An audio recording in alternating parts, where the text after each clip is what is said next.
The show is here. Yo, our mission is clear. It's time to change healthcare. Have no fear. Today is the day. This is the hour. Together, you know we've got the power. Drop the silos. We're all the same team. Experience, business, tech, and marketing. How can anyone be satisfied with the way things have always been? Yeah, we've tried. So join us now. Join the revolution. Consumer first health is the evolution. Status quo, more like status no. Yeah, this is the healthcare rap. Y'all, come on, let's go! New choices, new platforms, new care models. In the healthcare of tomorrow, consumers win. But who will design it? What will it look like? And how long will it take? We're here to answer those questions with some provocative thinking about how to create the healthcare that people actually want. Ready to roll up your sleeves, look at the world a little differently, and explore the frontiers of consumer health together? Join us. This is the Healthcare Wrap. Hey, it's Jared Johnson from Shift Forward Health, and here's what's going to go down today. We have the Flava of the week about CVS's latest health trends report. What can the rest of the industry learn from retailers' approach to preventive care? And can it lead more providers to innovate around consumers' true health needs? I'll talk about that. Then I welcome Rich Phillips, Managing Director at Huron, to discuss the tech stack that powers the consumer experience. Creating a better consumer experience in healthcare starts by understanding the technologies and data that are needed to make it happen. It's time to dive right in. Are you ready? Let's go.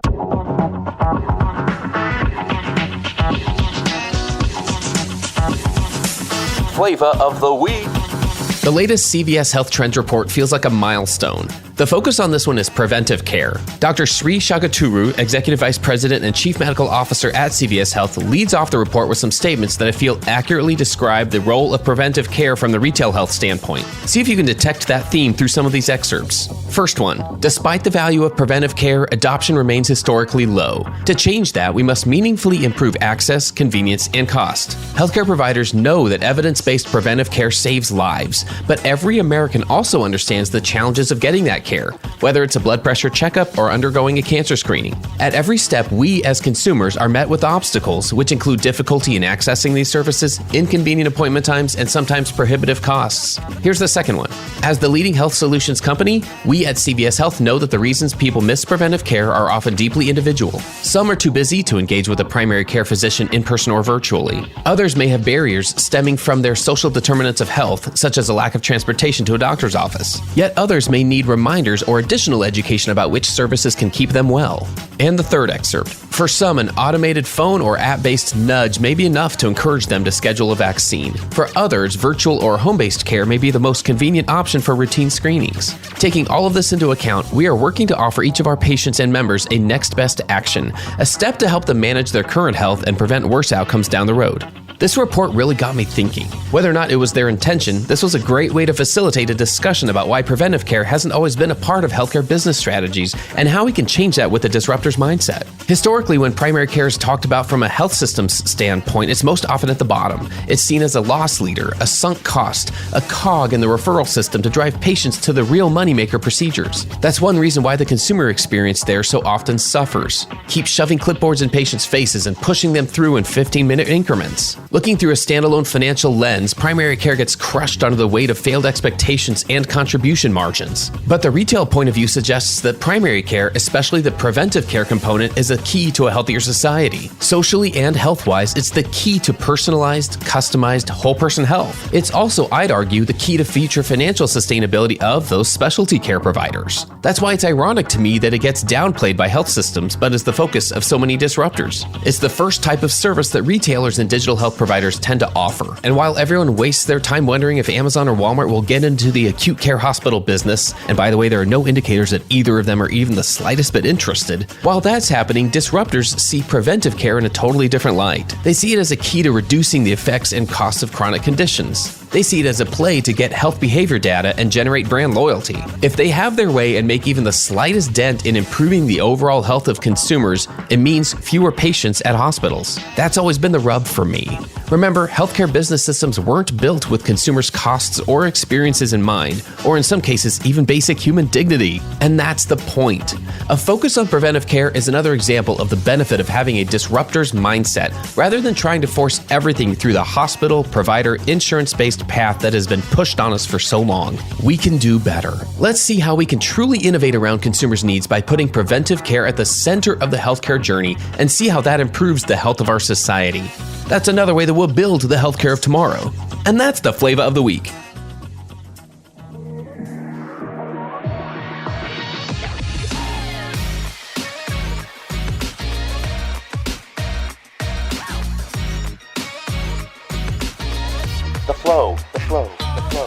Hey, let's get back into the flow. Please give it up for Rich Phillips. Rich is my guest today. He's the managing director at Huron. Rich, welcome to the Healthcare Wrap. Thanks so much, Jared. It's really great to be here with you. Thank you. What did I miss in your bio? Help our listeners get to know you a little bit better. What would you like them to know about you personally and professionally? Wow, I'll start with the personal because it's fun. I live in the foothills of the Appalachian Mountains in South Carolina, and we've got bears in our yard about once a week during the summertime. Beyond that, I just absolutely love to ride my bike, and I'm in a monster bike ride next weekend that's got a Tour de France caliber climb to it. So just really anxious to get ready for that. And it's such a beautiful time of year where we live here with the leaves changing and everything. So it'll be fun to get out on progressive weekends and watch the colors continue to move forward. So just a beautiful time of year and really enjoy being outside. Great. And then professionally, I was mentioning right before we got on the air here, it's hard to unpack all the things that represent where somebody is and how they've gotten there just by their title. Can you give us a little bit more about where you've been and what you've done previous to this? Yeah, I would have had such a different career. I've been really fortunate and blessed to have some really unique experiences. So I started in the technology field the first 10 years or so, was on a CIO track, became a CIO, and concluded after that, you know what, I enjoy that, but I'd really love to be in a more business leadership role. So I completed a couple of master's degrees and had an opportunity to do a startup that was really wildly successful and transformative for me in just frankly learning how self-limiting people are. And following that, I did 5 business turnarounds, all of them in the kind of consumer technology-enabled space. Did a lot of work in loyalty, ran the largest loyalty company in the country. And the last 10 years or so, I've been focused on healthcare, where this whole idea of consumerism and loyalty and improved experiences is front and center. And so I've just really been fortunate to work with some of the best marketers in the world at some highly recognized brands who are known for doing those things. And so being able to share that with our clients has been really rewarding for me. I'd like to start off with this thought of addressing consumers' needs. I'd love to hear what you're seeing, what you're hearing in terms of where health systems in particular are doing well when it comes to addressing consumers' needs. You touched on it earlier, the whole siloed nature. And I think all you need to do is conduct a journey map exercise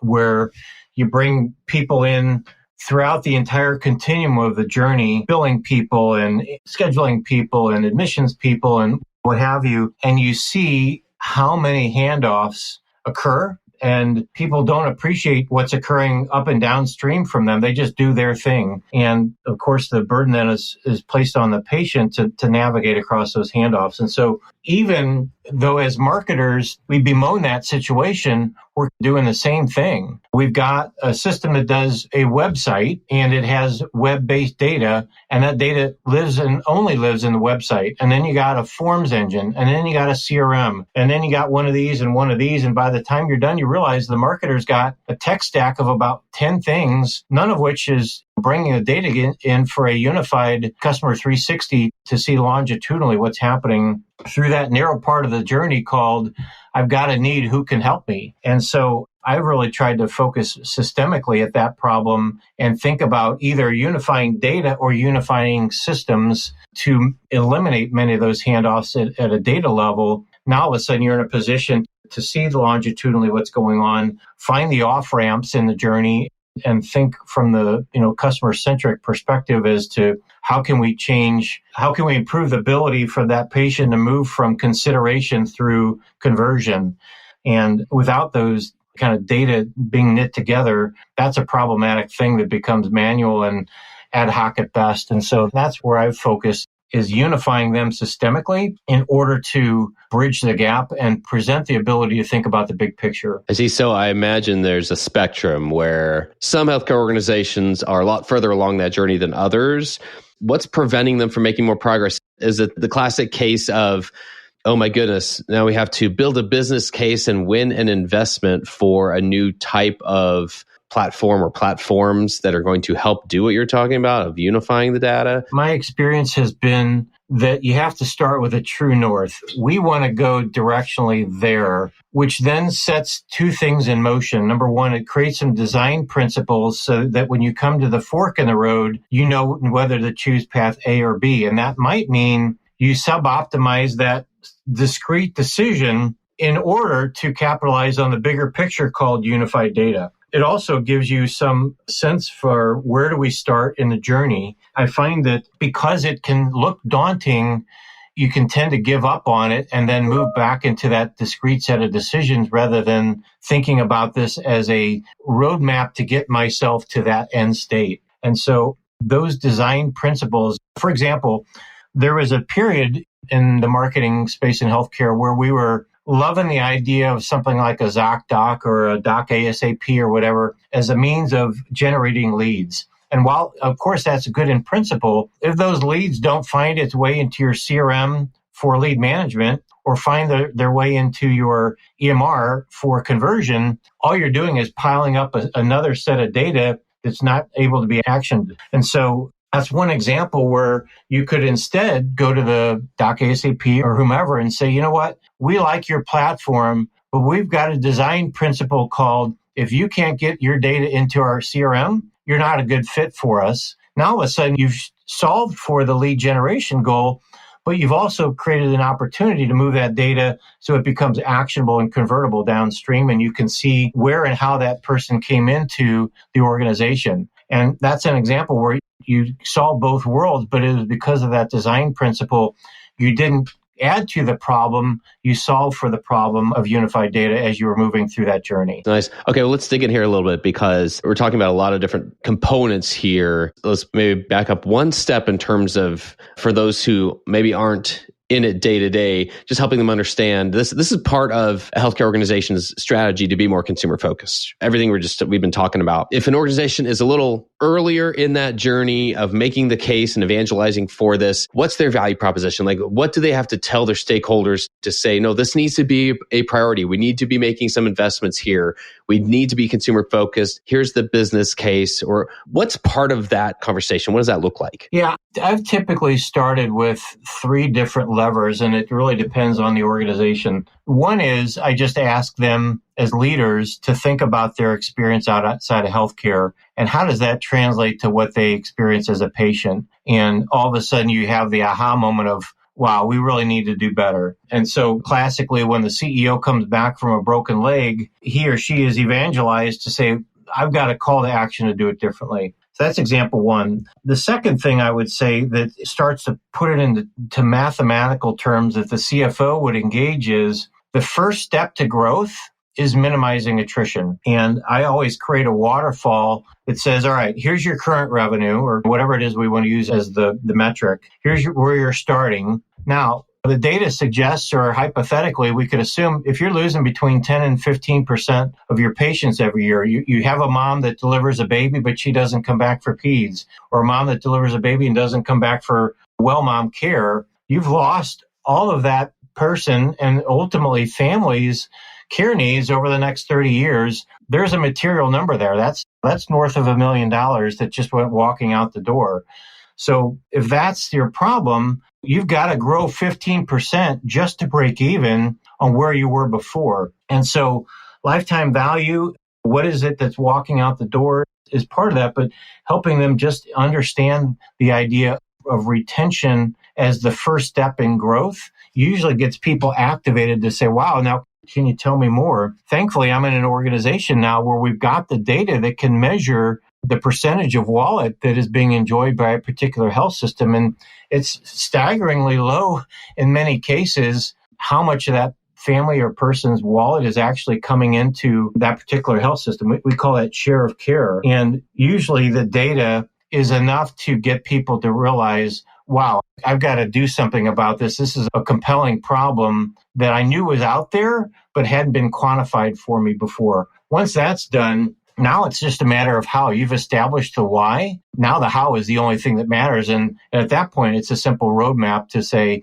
these are the first 3 things we should start with, and we'll get to these other things in phase 2 or 3. And the momentum has been established. That's really the key, is light the fire with the why, and then they're starting to ask you about the how. What types of technologies and data sources are we talking about in order to do that? Even just to have a better consumer experience in general, what does the tech stack look like? And then what data do we need to be generating? Yeah, well, just briefly, I'll use an analogy of something that happened in real life for me. So Hilton was a very big client that I work with, and they did market segmentation, and they said, these are our really good customers. These in the middle are interesting. We like to cultivate it. And these guys over here are not all that interesting. And we said, well, why? And they said, well, of course, we get a lot of volume from these guys. We get almost nothing from these guys over here. So what we did was we bumped their data against American Express spend data. And we found in category 3, some amazing travelers. They were just going to Marriott. And so it changed the perspective. If you're only using your own data, your ability to understand the market, either at aggregate level or N of 1, is really fractured. And so that same principle applies in healthcare. Most health systems are very enamored with their own EMR data. And of course, that's going to tell you a compendium of information about your existing patients, comma. It's not going to tell you anything about what they're spending somewhere else. It also doesn't tell you anything about those that are even coming in your door. And so we use claims data as the starting point for the real source of truth, of course, compared to EMR data, because you get some granularity there. Now, all of a sudden, you can see what we're getting, what we're not getting, where are the off-ramps, where is our share of care not where it needs to be, where is some attractive patient, both geographically and from a persona standpoint. And once you've got that fact-based visibility, now it's a simple matter of constructing strategies, whether it's outreach strategies or retention strategies, to either acquire or retain volumes. The how starts to take shape, but you got to begin with the understanding of what's actually happening in the market. And that claims data, in my opinion, is the ultimate source of truth because it shows you the whole spend pattern. Okay, so let's talk about one type of platform, and specifically a PRM. Can you tell me what that means and where that fits into what you just described? Yeah, so I'm a big champion of a term that I use, data-enabled growth. And we do that on the B2B side in healthcare. B2B is the PRM. B2C is what we call precision patient marketing, or PPM. Both of them are powered by the technology that we all call CRM. And so we start with data at the top for doing market segmentation. And to your point, on the PRM side, you use that to understand referral patterns. Dr. Jones, 80% of his volume is going here, 15% here, and 5% here. And what you find is a surprising, in fact, alarming mix of volume that should be coming to your doors that's not going, that you think is, but is not. So once again, you're in a position to have a fact-based conversation with Dr. Jones. Why are you not referring to us more often? Well, you don't have access. It takes 3 months to get an appointment, or the experience wasn't great the last time, or whatever. Now you can solve for the ors. What are the root issues? And you've earned the right to ask for his business 3 months from now. So that's really the big use case on PRM, is understanding referral patterns through the data and then using that to target your B2B outreach, where the biggest opportunities are to find people who have the kind of patients that fit your mix. Got it. So who typically owns that? Is that marketing? Is that physician relations? Is there typically owns that process? Yeah. So the far majority of time, it's a group that's called physician liaison or physician relations, something like that. Classically, that's not been a very data-driven group. They have, in many cases, operated on more kind of a relationship selling. Hey, Dr. Jones, I've known you for 5 years. Our kids are in choir together, that kind of thing. More and more, that's becoming a professional group driven by data to understand where they should focus their efforts. So yeah, physician liaison, physician relations. Now, I would say the one thing that we find is an encouraging trend is unifying growth-oriented roles under one leader. In one of our recent clients that I actually spoke with this morning, what used to be a chief marketing officer is now a chief revenue or chief growth officer that includes strategy, includes B2C marketing, includes physician liaison. Now all of a sudden you can have a unified strategy and unified data across all three of those. And that to me is the top of the hill as to how you'd want to do this. Okay, I want to think through the tech stack side of this then. In an organization that does follow the pattern you just described, when they do have this more of a unified organizational structure within their team where that data is able to flow, and everyone who benefits from having access to referral data, et cetera, has access to it and understands it and can pull out the right insights. But I know that's not an easy process, and I know not everyone's there. What tips do you have for implementing a tech stack in that way and getting organizations set up so that they can all benefit from that data? Yeah, so the analogy I'll use there is if you have 3 watches, you're really not sure what time it is. And we find the same thing. The strategy group is using one source of truth. The marketing team is using another source of truth. And the physician liaison is using another source of truth. Now, each of those might serve their own needs reasonably well. Why not have a unifying data set across those? On top of that, why not have a unifying activation platform? So making those insights actionable. We often call those platforms CRM, but basically, in simplifying the tech stack saves you money, eliminates the debates as to whether the number is 3 or 3.4, and gives you the ability to harmonize your growth strategy around patient and physician populations. Now, all of a sudden, you've got the ability to have a unified plan. And so we find planting the seed on that big idea and then finding the champion or champions who believe in it enough to help sponsor it in their organization. Now, all of a sudden, you got a chance of success. And, getting 1 or 2 leaders to buy into that makes the 3rd or 4th a lot easier. And you're not going to get it all in one fell swoop. I think this is a journey, but it goes back to that true north principle. If this is the big idea, let's make decisions along the way that get us ready for that. And so maybe a contract is going to be up for renewal in 18 months. Let's plan on an RFP 9 months from now that gets us ready to create a unified platform architecture when that contract expires. You don't have to kill it all at once, but you just need to be planful about it. Yeah, well, this has given me a lot to think about because it's under the topic of what's possible, right? Ideally, you are reducing the tech stack. You are evangelizing and building, we've referred to it as building their consumer muscles. And we've talked about it a lot on this podcast from a strategy standpoint, because that's where a lot of organizations are on this journey right now, is understanding the what, not even the why or the how yet. They're still in the what do we need to be doing here? And so this is building one of those consumer muscles is what we've referred to it as, right? And they do need to get their reps in. And this is what enables that to happen in my book. Yeah, sure. There's a lot of more customer experience or patient experience type aspects of their consumer strategy that most organizations have room to grow and improve on. So that will always be there and that needs to happen. Then there's this whole side that just is so emergent. It's so new and people are looking for best practices and they are trying to understand, do we need to upskill members of our team or bring in somebody to help us understand how do we know we're doing this correctly? So I appreciate opening that up for us and helping us understand a little bit of if this goes well, here's what that looks like.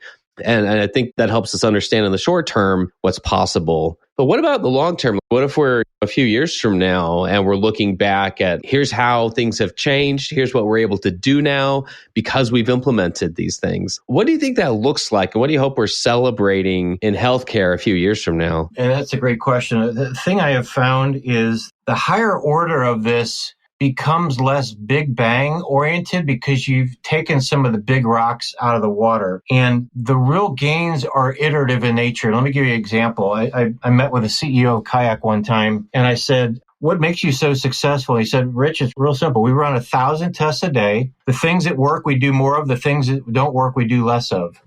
And I found that same principle was in place at Hilton. They were testing things all the time, and they would iterate their way to 2% gains compounded over a year. That's enormous. And so you've probably seen the math over a 1% gain over a year versus a 0%. It's just compounding really works. And so I think that really is the higher order of this thing. And obviously what we're now seeing is a sea change in the ability to not just capture massive quantities of data spanning any number of different data footprints and now make it actionable through something like AI and machine learning. And so iterative is the big theme, but I think there's this disruptive thing in the true 3 years from now that I believe is going to be game-changing beyond what we're able to foresee right now in using this similar and massive data to find the, oh my gosh, I never realized moments. In the past, those were achieved through human heroics and more manual